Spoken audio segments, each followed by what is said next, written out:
ವೆಂಕಟನಾಥಾರ್ಯಃ ಕವಿತಾರ್ಕಿಕಕೇಸರಿ ವೇದಾಂತಾಚಾರ್ಯವರ್ಯೋ ಮೇ ಸನ್ನಿಧತ್ತಾಂ ಸದಾ ಹೃದಿ ವ್ಯಾಸಂ ವಸಿಷ್ಠನಪ್ತಾರಂ ಶಕ್ತೇಃ ಪೌತ್ರಮಕಲ್ಮಷಂ ಪರಾಶರಾತ್ಮಜಂ ವಂದೇ ಶುಕತಾತಂ ತಪೋನಿಧಿಂ ಕೃಷ್ಣಾಯ ವಾಸುದೇವಾಯ ಹರಯೇ ಪರಮಾತ್ಮನೇ ಪ್ರಣತಕ್ಲೇಶನಾಶಾಯ ಗೋವಿಂದಾಯ ನಮೋ ನಮಃ ಅಸ್ಮದ್ಗುರುಭ್ಯೋ ನಮಃ ಶ್ರೀಕೃಷ್ಣಾಯ ಪರಬ್ರಹ್ಮಣೇ ನಮಃ.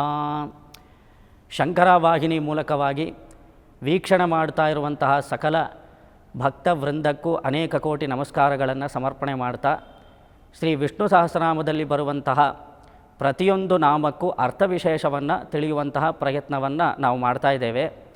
ಕಳೆದ ಸಂಚಿಕೆಯಲ್ಲಿ ವಿಷ್ಣು ಸಹಸ್ರನಾಮದಲ್ಲಿ ಬರುವಂತಹ ವಿಶ್ವಂ ಎಂಬ ಶಬ್ದಕ್ಕೆ ಅರ್ಥವೇನು ಎಂಬುದನ್ನು ನಾವು ತಿಳಿದುಕೊಂಡೆವು. ಈಗ ಈ ಸಂಚಿಕೆಯಲ್ಲಿ ವಿಶ್ವಂ ನಂತರ ವಿಷ್ಣು ಎಂಬ ಶಬ್ದಕ್ಕೆ ಯಾವ ರೀತಿ ಪೂರ್ವಾಚಾರ್ಯರು ಅರ್ಥವಿಶೇಷವನ್ನು ನಮಗೆ ತೋರಿಸಿದ್ದಾರೆ ಎಂಬ ವಿಷಯವನ್ನು ತಿಳಿಕೊಳ್ಳುವಂತಹ ಪ್ರಯತ್ನವನ್ನು ನಾವು ಮಾಡೋಣ. ಸಹಸ್ರನಾಮಕ್ಕೆ ಹಲವಾರು ಜನ ಪೂರ್ವಾಚಾರ್ಯರು ಭಾಷ್ಯ ಮಾಡಿದ್ದಾರೆ. ನಮ್ಮ ಶ್ರೀವೈಷ್ಣವ ಸಂಪ್ರದಾಯಕ್ಕೆ ಸೇರಿದಂತಹ ಪರಾಶರ ಭಟ್ಟರು ತಮ್ಮ ವಿಷ್ಣು ಸಹಸ್ರನಾಮ ಭಾಷ್ಯಕ್ಕೆ ಭಗವದ್ಗುಣ ದರ್ಪಣ ಎಂಬ ಹೆಸರನ್ನು ಇಟ್ಟಿದ್ದಾರೆ. ಭಗವಂತನ ಒಂದೊಂದು ಕಲ್ಯಾಣ ಗುಣಗಳನ್ನು ವಿವರಿಸುವ ರೂಪದಲ್ಲಿ ಅಥವಾ ಕನ್ನಡಿ ಹಿಡಿದಂತೆ ಭಗವಂತನ ಗುಣಕ್ಕೆ ಕನ್ನಡಿಯಾಗಿ ಈ ಸಹಸ್ರನಾಮಗಳು ಇದೆ ಎಂದು ಅವರು ತೋರಿಸಿದ್ದಾರೆ. ಅದರಲ್ಲಿ ವಿಷ್ಣು ಎಂಬ ಶಬ್ದಕ್ಕೆ ವಿವರಣೆ ಹೇಳಬೇಕಾದ್ರೆ ಅಶೇಷ ಚರಾಚರ ಶರೀರೇಶು ವೇಷನಾಥ್ ವಿಷ್ಣುರುಚ್ಯತೆ ಎಂಬ ಅರ್ಥವನ್ನು ಹೇಳ್ತಾರೆ. ವಿಷ್ಣು ಎಂದರೆ ಏನರ್ಥ? ಚರಾಚರ ಶರೀರೇಶು, ಚರ ಮತ್ತು ಅಚರ, ಇದು ಪ್ರಪಂಚ ಪೂರ್ತಿ ಇದೆ ನೋಡಿ. ಭಗವಂತ ಈ ವಿಸ್ಮಯಕಾರಿ ವಿಶ್ವವನ್ನು ಸೃಷ್ಟಿ ಮಾಡಿದ್ದಾನೆ. ವಿಶ್ವದಲ್ಲಿ ಏನಿದೆ? ಚರ ಎಂದು ಕರೆಯಲ್ಪಡುವ ವಸ್ತು ಇದೆ, ಅಚರ ಎಂದು ಕರೆಯಲ್ಪಡುವ ವಸ್ತು ಇದೆ. ಚರ ಎಂದರೆ ಏನು? ಚರ ಅಂದರೆ ನಡೆದಾಡುವುದು ಅಂತ ಅರ್ಥ. ಅಚರ ಅಂದರೆ ಸ್ಥಿರವಾಗಿ ಒಂದು ಕಡೆ ಇರೋದು ಅಂತ ಅರ್ಥ. ಚೈತನ್ಯ ಜಡ, ಚರ ಅಚರ ಈ ಎರಡೂ ತತ್ವಗಳಿಂದ ಈ ಪ್ರಪಂಚ ತುಂಬಿದೆ. ಈ ಚರಾಚರಭೂತವಾದ ಪ್ರಪಂಚದಲ್ಲಿ ಅನುಪ್ರವೇಶ ಮಾಡಿ ಅಂತರ್ಯಾಮಿಯಾಗಿ ಯಾವ ಪರಮಾತ್ಮ ನೆಲೆಸಿದಾನೋ ಅವನನ್ನು ವಿಷ್ಣು ಎಂಬ ಶಬ್ದದ ಮೂಲಕ ಕೊಂಡಾಡಲಾಗಿದೆ. ಚರ ಎಂದು ಕರೆಯಲ್ಪಡುವ ನಮ್ಮ ಅಂದರೆ ಚೈತನ್ಯ ಇರುವಂತಹ ಪದಾರ್ಥಗಳು, ಚೈತನ್ಯದ ಒಳಗಡೆ ಪರಮಾತ್ಮ ನೆಲೆಸಿರೋದ್ರಿಂದ ಅವನನ್ನು ವಿಷ್ಣು ಎಂದು ಕರೆಯುತ್ತಾರೆ. ನಮ್ಮೊಳಗಡೆ ಪರಮಾತ್ಮ ಇದ್ದಾನೆ. ನಮ್ಮ ಪಕ್ಕ ಇರುವಂತಹ ಸ್ಥಾಣು ಅಂದರೆ ಬೆಟ್ಟದಲ್ಲಿ ಪರಮಾತ್ಮ ನೆಲೆಸಿದ್ದಾನೆ, ಮರದಲ್ಲಿ ಪರಮಾತ್ಮ ನೆಲೆಸಿದ್ದಾನೆ, ಈ ಕಲ್ಲಲ್ಲಿ ಪರಮಾತ್ಮ ನೆಲೆಸಿದ್ದಾನೆ, ಈ ಒಂದು ಆಸನದಲ್ಲಿ ಪರಮಾತ್ಮ ನೆಲೆಸಿದ್ದಾನೆ. ಎಲ್ಲ ಕಡೆ ಭಗವಂತ ವ್ಯಾಪಕವಾಗಿದ್ದಾನೆ. ಚೇತನಾತ್ಮಿಕವಾದ ಪ್ರಪಂಚ, ಅಚೇತನ ಎಂದು ಕರೆಯಲ್ಪಡುವ ವಸ್ತುವಿನಲ್ಲೂ ಅಂತರ್ಯಾಮಿಯಾಗಿ ಪರಮಾತ್ಮ ನೆಲೆಸಿದ್ದಾನೆ. ಚೇತನ ಎಂದು ಕರೆಯಲ್ಪಡುವ ವಸ್ತುವಿನ ಅಂತರ್ಯಾಮಿಯಾಗಿಯೂ ಪರಮಾತ್ಮ ನೆಲೆಸಿರೋದ್ರಿಂದ ಅವನನ್ನು ವಿಷ್ಣು ಎಂಬ ಶಬ್ದದ ಮೂಲಕ ಕೊಂಡಾಡಲಾಗಿದೆ. ಅಶೇಷ ಚರಾಚರ ಶರೀರೇಶು, ಎಲ್ಲ ಶರೀರದ ಒಳಗಡೆ ಅನುಪ್ರವೇಶ ಮಾಡಿ ವೇಷನಾಥ್ ಅವನು ವಿಷ್ಣುರುಚ್ಯತೆ ಎಂದು ವಿಷ್ಣು ಎಂದು ಕರೆಯಲ್ಪಡುತ್ತಾನೆ ಎಂದು ಪರಾಶರ ಭಟ್ಟರ ಅದ್ಭುತವಾದ ವಿವರಣೆ ವಿಷ್ಣು ಶಬ್ದಕ್ಕೆ. ಈ ಒಂದು ಅರ್ಥವಿಶೇಷ ನಮಗೆ ಮನಸ್ಸಿನಲ್ಲಿ ನೆಲೆಸಬೇಕಾದರೆ ನಾವು ಕಥೆಯ ಮೂಲಕ ಈ ವಿಷ್ಣು ಶಬ್ದವನ್ನು ಅನುಭವಿಸಬಹುದು. ಯಾವ ಕಥೆ ಎಂದು ಕೇಳಿದರೆ ಅದು ದ್ವಾಪರ ಯುಗದಲ್ಲಿ ನಡೆದಂತಹ ಕಥೆ. ದ್ವಾಪರ ಯುಗದಲ್ಲಿ ಅವತಾರ ಮಾಡಿದವನು ಯಾರು? ಶ್ರೀಕೃಷ್ಣ ಪರಮಾತ್ಮ. ನೋಡಿ, ಶ್ರೀಕೃಷ್ಣ ಪರಮಾತ್ಮ ತನ್ನಲ್ಲಿದ್ದಂತಹ ಸಕಲ ವಿಧವಾದ ಕಲ್ಯಾಣ ಗುಣಗಳನ್ನು ಪ್ರಕಟಪಡಿಸುವ ನಿಟ್ಟಿನಲ್ಲಿ ದ್ವಾಪರ ಯುಗದಲ್ಲಿ ಗೋಕುಲದಲ್ಲಿ ಅವತಾರ ಮಾಡ್ತಾನೆ. ಮುದ್ದು ಕೃಷ್ಣ ಅಂದರೆ ಎಲ್ರಿಗೂ ಪ್ರೀತಿ ಇರುತ್ತೆ ನೋಡಿ. ನಾವು ನಮ್ಮ ಮಕ್ಕಳಿಗೆ ಕೃಷ್ಣನ ವೇಷ ಧರಿಸಿ ಸಂತೋಷ ಪಡ್ತೇವೆ. ಕೃಷ್ಣ ಅಂದರೆ ಮಗುವನ್ನು ನೋಡಿದ ತಕ್ಷಣ ನಮಗೆ ಕೃಷ್ಣನ ಜ್ಞಾಪಕ ಬರುತ್ತೆ.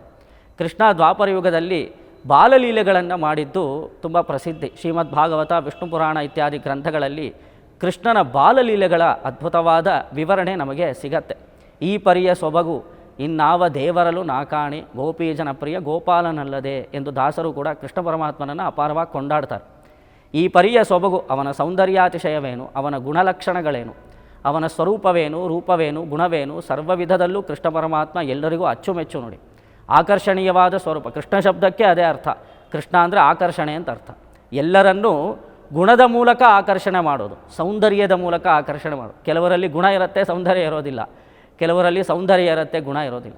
ಗುಣ ಸೌಂದರ್ಯ ಎಲ್ಲವೂ ಸಕಲ ಗುಣಗಳು ಮೇಳವಿಸುವುದು ಕೃಷ್ಣ ಪರಮಾತ್ಮನಲ್ಲಿ ಒಬ್ಬನಲ್ಲಿ ಮಾತ್ರ. ಆದ್ದರಿಂದ ಈ ಪರಿಯ ಸೊಬಗು ಇನ್ನಾವ ಮನುಷ್ಯರಲ್ಲಿ ಮಾತ್ರ ಅಲ್ಲ, ದೇವತೆಗಳಲ್ಲೂ ಇಲ್ಲ.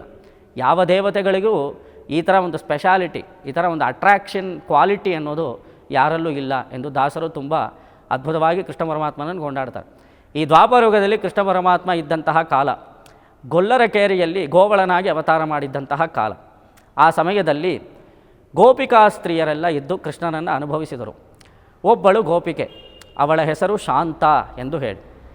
ಶಾಂತ ಎಂದು ಕರೆಯಲ್ಪಡುವಂತಹ ಗೋಪಿಯ ಮನೆಯಲ್ಲಿ ತಂದೆ ತಾಯಿ ಎಲ್ಲರೂ ಇರ್ತಾರೆ. ಒಂದು ದಿನ ಏನಾಗುತ್ತೆ, ಗೋಕುಲದಲ್ಲಿ ಗರ್ಗಾಚಾರ್ಯರು, ಸಕಲ ವೇದಾಧ್ಯಯನ ಸಂಪನ್ನರು, ಸಕಲ ಶಾಸ್ತ್ರ ತಿಳಿದವರು, ಗೋಕುಲದಲ್ಲಿದ್ದಂತಹ ಎಲ್ಲ ಪ್ರಜೆಗಳಿಗೂ ಸದ್ವಿಷಯಗಳನ್ನು ಉಪದೇಶ ಮಾಡಬೇಕು ಎಂದು ಭಾವಿಸಿದವರೇ ಅಲ್ಲಿ ವಿಷ್ಣು ಸಹಸ್ರನಾಮದ ಭಾಷ್ಯವನ್ನು ಪ್ರವಚನ ಮಾಡ್ತಾ ಇರ್ತಾರೆ.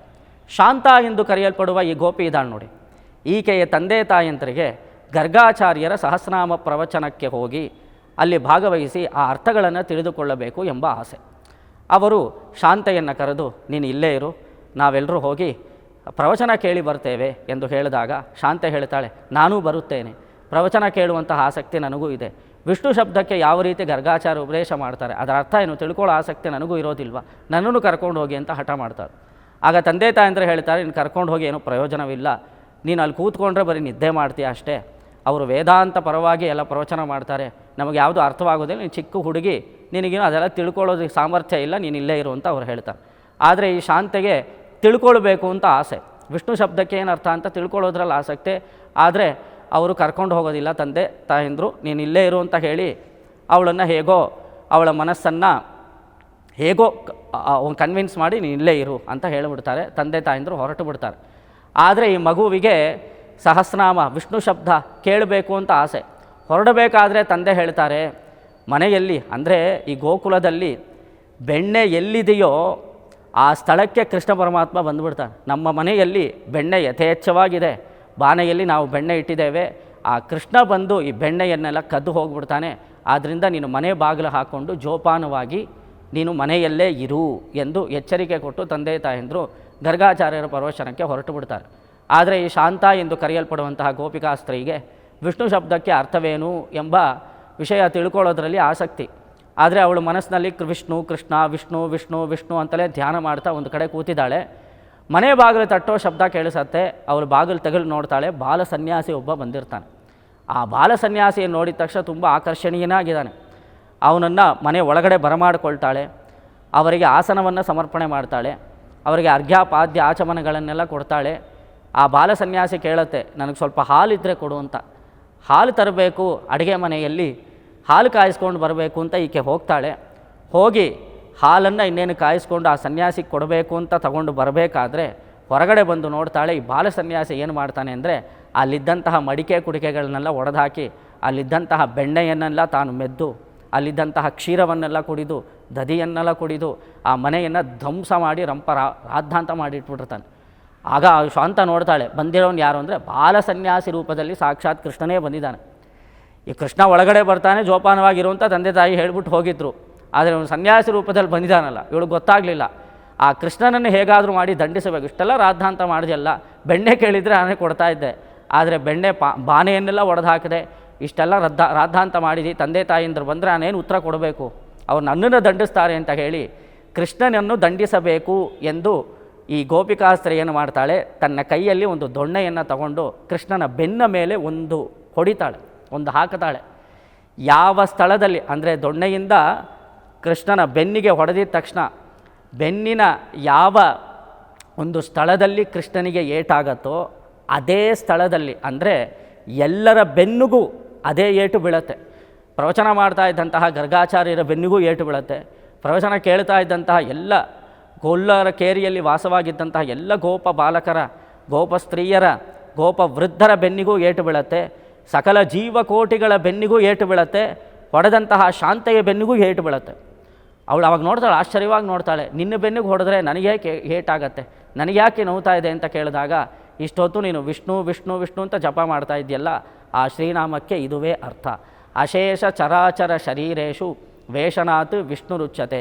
ಎಲ್ಲದರಲ್ಲೂ ವಾಸವಾಗಿರುವಂತಹ ಪರಮಾತ್ಮ ಅಂದರೆ ಪರಮಾತ್ಮನಿಗೆ ನಾವು ಸಂತೋಷ ಪಡಿಸ್ಬಿಟ್ರೆ ಸಕಲ ಜೀವಕೋಟಿಗಳು ಕ್ಷೇಮವಾಗಿರುತ್ತೆ. ನಿನ್ನೊಳಗೂ ಎಲ್ಲ ಜೀವಕೋಟಿಗಳ ಒಳಗೂ ನಾನೇ ನೆಲೆಸಿರೋದ್ರಿಂದ ನನಗೆ ಹೊಡೆದ್ರೆ ನಿನಗೆ ಏಟಾಗತ್ತೆ, ನನ್ನನ್ನು ತೃಪ್ತಿಪಡಿಸಿದ್ರೆ ಎಲ್ಲರೂ ತೃಪ್ತರಾಗಿರುತ್ತಾರೆ ಎಂದು ಕೃಷ್ಣ ಪರಮಾತ್ಮ ವಿಷ್ಣು ಶಬ್ದಕ್ಕೆ ಅರ್ಥ ವಿಶೇಷವನ್ನು ಆ ಗೋಪಿಕಾಸ್ತ್ರೀಯರಿಗೆ ತೋರಿಸಿದ ಎಂದು ಪೂರ್ವಾಚಾರ್ಯರು ಅದ್ಭುತವಾಗಿ ಈ ಕಥೆಯ ಮೂಲಕ ನಾವು ವಿಷ್ಣು ಎಂದು ಕರೆಯಲ್ಪಡುವಂತಹ ಪರಮಾತ್ಮನನ್ನು, ಅವನ ಗುಣವನ್ನು ನಾವು ತಿಳಿದುಕೊಳ್ಳಬಹುದು ವಿಷ್ಣು ಎಂದರೆ ಎಲ್ಲ ಕಡೆ ವ್ಯಾಪಕವಾಗಿರುವವನು, ಎಲ್ಲದರ ಒಳಗೂ ನೆಲೆಸಿರುವಂತಹ ಪರಮಾತ್ಮನು ಎಂದು ಅರ್ಥ. ಮುಂದೆ ವಷಟ್ಕಾರ ಎಂದು ಕರೆಯಲ್ಪಡುವ ಪರಮಾತ್ಮನ ಗುಣಾತಿಶಯವನ್ನು ಅನುಭವಿಸುವಂತಹ ಪ್ರಯತ್ನವನ್ನು ಮಾಡೋಣ. ಶ್ರೀಮತೆ ರಾಮಾನುಜಾಯ ನಮಃ.